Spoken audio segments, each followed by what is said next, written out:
here is a copy of The Legend of Zelda Link's Awakening for the original Game Boy, released back in 1993. And yeah, this is my original copy. I've had this since I was about 8.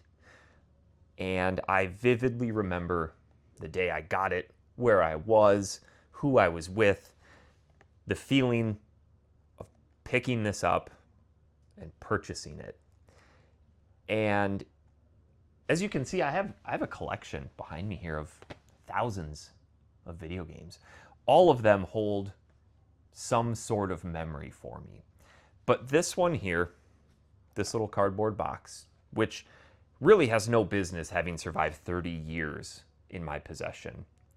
This cardboard box and the little gray cartridge inside are probably the most important thing to me in this room. Not because they're rare, not because they're worth anything, but because no matter what has happened in my life, and there has been a lot that has happened in my life, this game's always been there. There have been moments recently as a business owner where I have not been as optimistic as I probably should have been. Maybe things weren't going the way that I envisioned. Things were struggling. And when those events were going on, I came down here, grabbed this off the shelf, took out this little cartridge, I plugged this into the back of my original Game Boy, and sat down. And for just a little while, I was a kid again. There was no noise, there was no pressure, there was no chaos. Just this. Everything in my life has changed at least once. This hasn't. So that's where we're starting, because this show is called Pivot. And before I go into talking about all of the things that have changed, I thought it was important to start with something that has never changed. My name is Eric Pederson, and I have absolutely no idea how to introduce myself in a way that makes any linear sense. So I'm just going to tell you the truth and see where it goes. I am, first and foremost, I am a father of 2 beautiful daughters who are growing up way faster than anybody ever warns you. I'm a husband. I am a Christian. I spend a vast majority of my time with my kids. And we play basketball, we golf, I skateboard. Still, in my 40s, I am still skateboarding, and I have made peace with that. Transitioned a little bit more to longboarding than the competitions of old, but still doing it, holding on to that youthful aspect. I grew up in La Crosse, Wisconsin. I have a degree in secondary English education, and I moved to Arizona, where I lived for 12 years before somehow I got sick of all the sunshine and decided to move back to the frozen tundra. I own a business that I am currently in the process of building from scratch. And I also have Tourette syndrome. I've had it my whole life. My parents have never let me use it as a crutch, and I genuinely do not plan to start doing so now. But it's part of who I am, and it's going to come up. So there it is. I've had a lot of really weird jobs throughout my life. I have been a butcher. I have been a vector control monitor, which is just a fancy way of saying professional mosquito killer. I've taught driver's ed. I have driven school bus. I've been a teacher. I was also a video game journalist for a while, and for the better part of 12 years, I ran a retro video game podcast. So the wall behind me here, it's not just decoration. It's essentially an autobiography. Like I said, every game back here, in some fashion, holds a story personal to me. So that's me. I'm just a normal person. I would bore you with all of my credentials, but I don't have any. I'm just a normal guy, slightly abnormal life. So let's get into it. Here's the thing about how my life has played out. Absolutely none of it was planned. Not a single thing was planned. When I was a senior in high school, I had exactly one plan.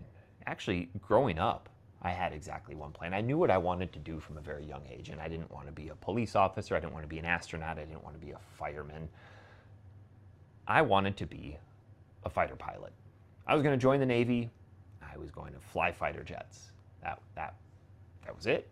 My dad was in the Army. My grandpa was in the Navy, and I had spent countless summers with my mom at the air show here in La Crosse with the Blue Angels and sitting in the cockpits of F-18 Super Hornets and spending time on the tarmac with the flight engineers for the F-15s learning how to change oil, or pretending I was learning. I was mainly just there looking cool. And asking all these pilots how they got to where they were and what they did and what it was like to be up there in those jets, hoping one day one of them would say, yeah, come on, we'll take you up.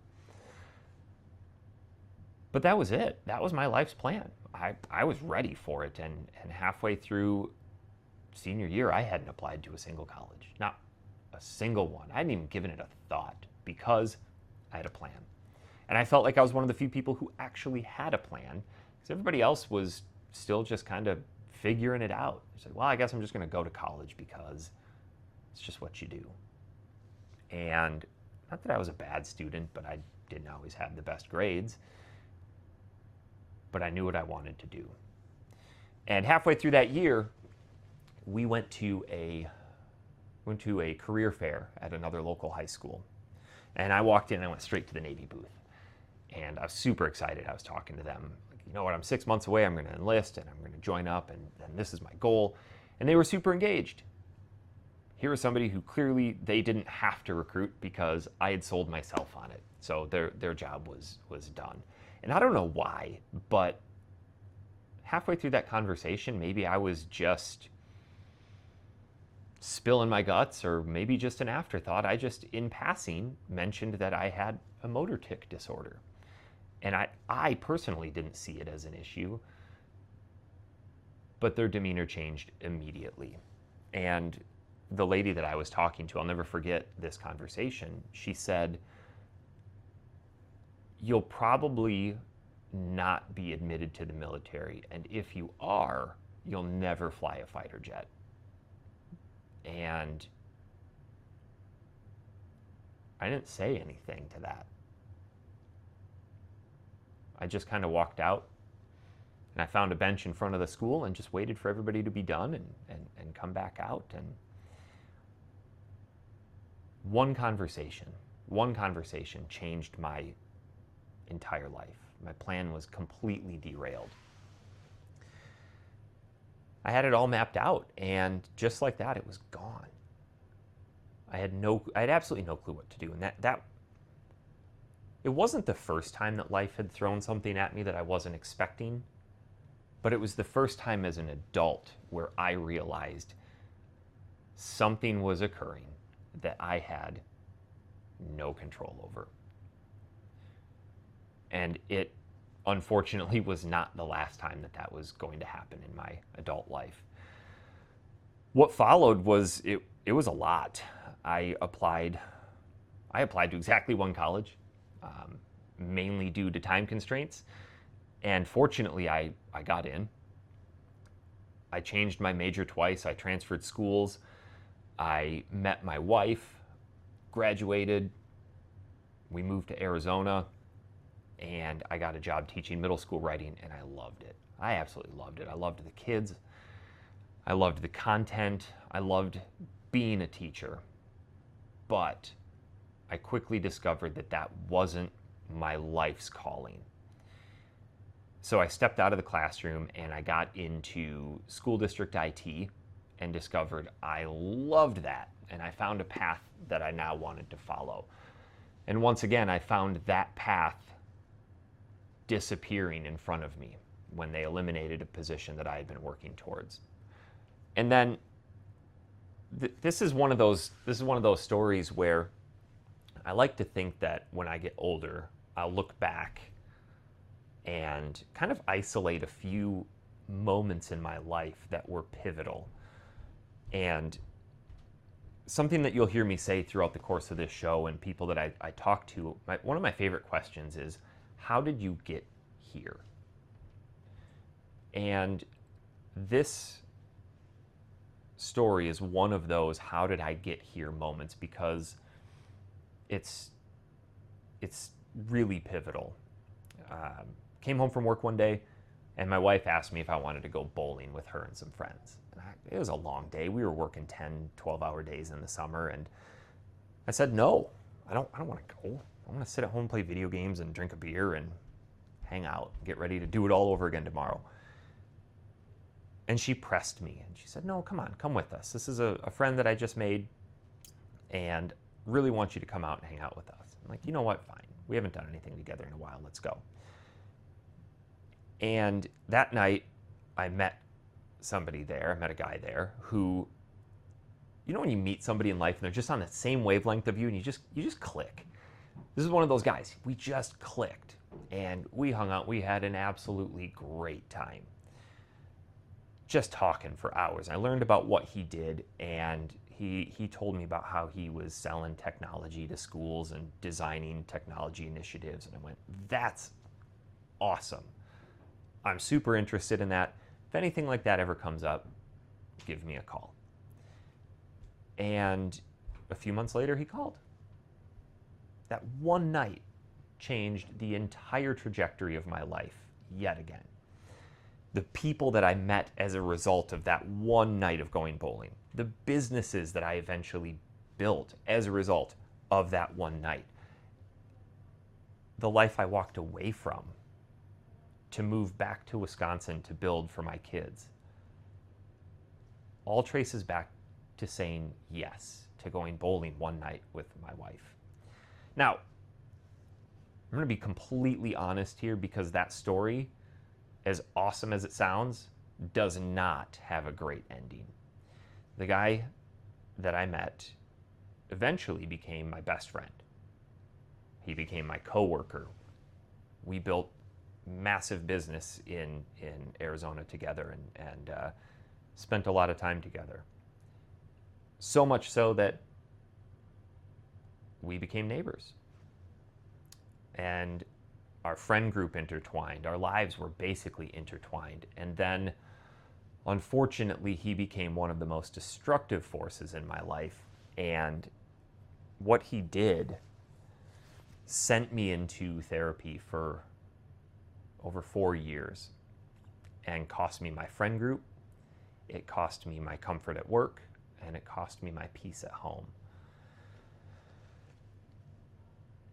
And I'm not going to get into the details of that story, because that story alone it's an entire episode. It's probably an entire series all on its own. But what I'm going to say is that those 4 years of therapy were the best thing that's ever happened to me. Not because of the event that pushed me into therapy, but because I came out on the other side with a better understanding of who I was, and in a way that I genuinely never would have otherwise. And it sounds really odd to say this looking back, but I wouldn't trade that for anything. So that's kind of the condensed version of it, is dad, husband, teacher, IT guy, AV business owner, and somewhere in there I coach sports. I'm a gamer. Somehow I find time for that still. And from what I am told, apparently a guy with a lot of stories that need to be shared. And throughout all of those, there's a single through line. And this took me a long time to really see clearly, is that every single thing that's happened to me, good, bad, or indifferent, it's all connected. The choices that I made, the people I've said yes to, the people I've said no to, the opportunities that have arisen because of the open-mindedness that I've maintained, the friendships I've walked away from, the relationships I've walked away from, the opportunities I've walked away from, and more importantly, the hard seasons that I did not think that I would get through. None of that stuff was a detour. It was the path. And that's what this show is about. And I called it pivot because I think that's a word that keeps showing up in my life. And I think it's a word that a lot of people misuse. And I want to be clear about what I say when I say the word pivot. It's